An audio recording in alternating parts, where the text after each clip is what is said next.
Hello, my dear students. Welcome to my science class. We were discussing chapter separation of substances. Today we will start with the NCERT question and answers. So let's start. So the first question of NCERT is, why do we need to separate different components of a mixture? Give two examples. So the answer for this question is, we need to separate different components of a mixture. First, to separate two different but useful components. Second, to remove non-useful components. And third, to remove impurities or harmful components. And the examples are, we use winnowing to separate grain from husk, and through evaporation, salt can be obtained from seawater. Now the next question. And next question is, what is winnowing? Where is it used? So winnowing is a method of separation of substances. It is used to separate heavier and lighter components of a mixture by wind. It is used by farmers to separate lighter husk particles from heavier seed grains. This is the diagram of winnowing. The heavier particles fall vertically down and they form a heap, while the lighter particles are blown away by wind and they form a separate heap away from the heap of grains. Now the next question.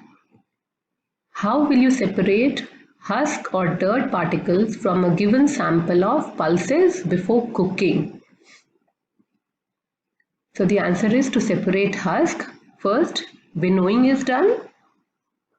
Then to separate dirt from pulses, we will add water to it. What will happen? Dirt will get dissolved in water and husk, being lighter, will float on water and pulse grain will settle down, and then water with impurities can be removed by the process of decantation. In this way, we can remove husk and dirt particles from pulses. Now, what is sieving and where is it used? Sieving is the process to filter components of a mixture of different sizes. Sieving allows fine particles to pass through the hole of the sieve while the bigger impurities remain on the sieve. And it is a process through which impurities and bran present in grains and pulses are removed. It is used at home, in flour mills and at construction sites. So this is a sieve, and the smaller particles, they are passed through the holes and they are collected below, while the impurities, they remain on the sieve. Now the next question, question number 5 is, how will you separate sand and water from their mixture? So sand, and we have to separate sand and water. We can separate a mixture of sand and water by, first we can do sedimentation and decantation. Mixture is kept undisturbed for some time, and since we know sand is insoluble in water, what will happen? After some time, sand being heavier and insoluble in water, it settles down at the bottom of the container. Now water is poured into another container to separate it from sand, and this is decantation. We can also do filtration. A mixture of sand and water is passed through a filter paper, and sand particles, being larger in size, are retained by the filter paper and get separated from water. Now our question number 6 is it possible to separate sugar mixed with wheat flour? If yes, how will you do it? So the answer is yes, we can separate. How? It is possible to separate a mixture of sugar and wheat flour. This can be done by the process of sieving. If the mixture of sugar and wheat flour is allowed to pass through a sieve, then the fine wheat flour particles would pass through the sieve and the sugar particles would be retained by the sieve.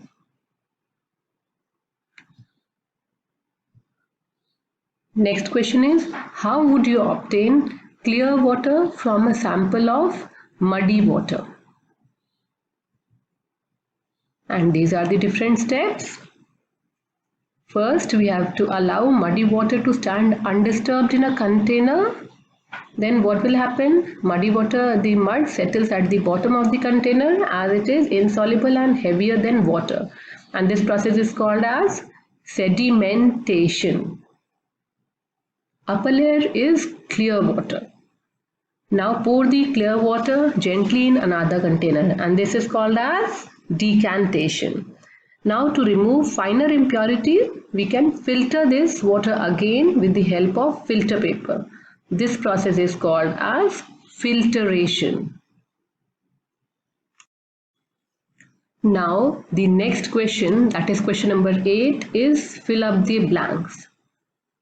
So the A part is the method of separating seeds of paddy from its stalk is called, what it is called? We call it as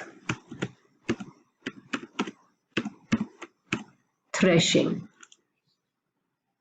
Then when milk cooled after boiling is poured into a piece of cloth, the cream is left behind on it.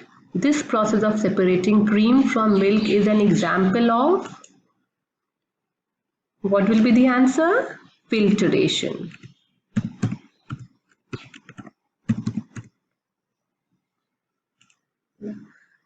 Salt is obtained from seawater by the process of, what is the process through which we obtain salt? Evaporation. Evaporation. Then D part is impurities settle at the bottom when muddy water was kept overnight in a bucket. The clear water was then poured off from the top. The process of separation used in this example is called,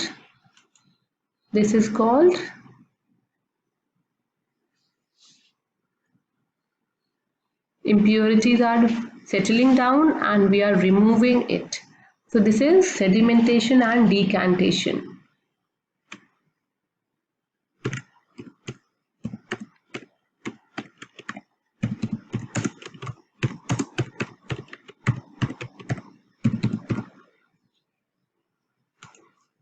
Now true false. A mixture of milk and water can be separated by filtration. Is it true? Can we separate milk and water? No, we cannot. This is a false statement. Why?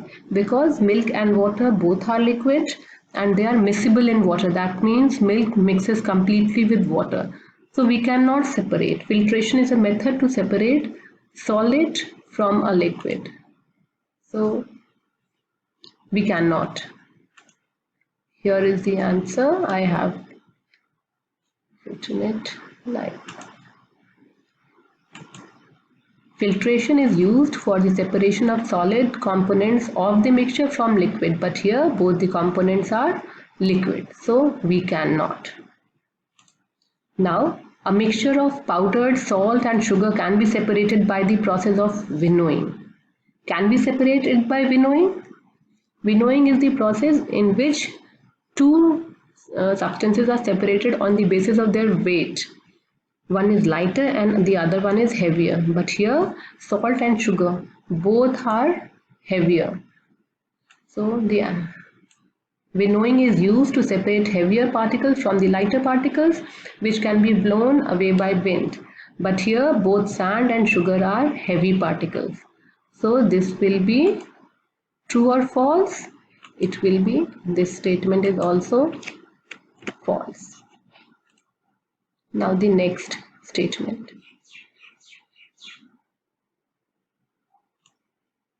Next statement is separation of sugar from tea can be done with filtration. Can we separate sugar from tea with the help of filtration?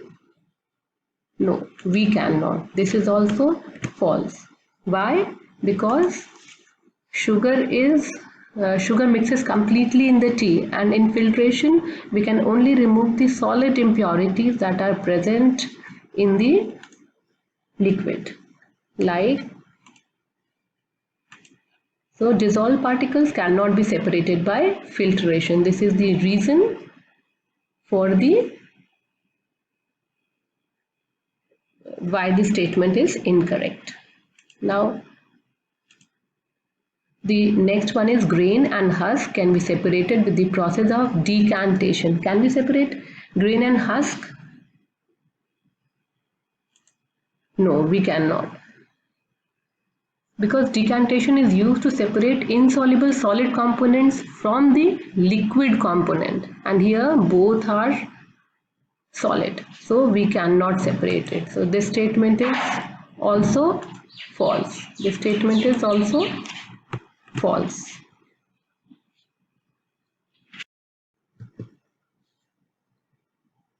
Now the last question of our NCERT, and it is lemonade is prepared by mixing lemon juice and sugar in water. You wish to add ice to cool it. Should you add ice to the lemonade before or after dissolving sugar? In which case would it be possible to dissolve more sugar?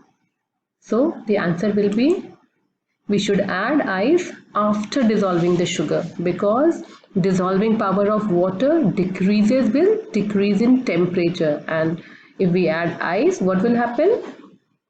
The temperature will be decreased. So if we add ice before dissolving sugar, less amount of sugar will get dissolved. So these were the question and answers. I hope you have understood all the question answers. So till then, thank you students. If you have any doubt, you can ask me and revise the chapter well. Thank you students.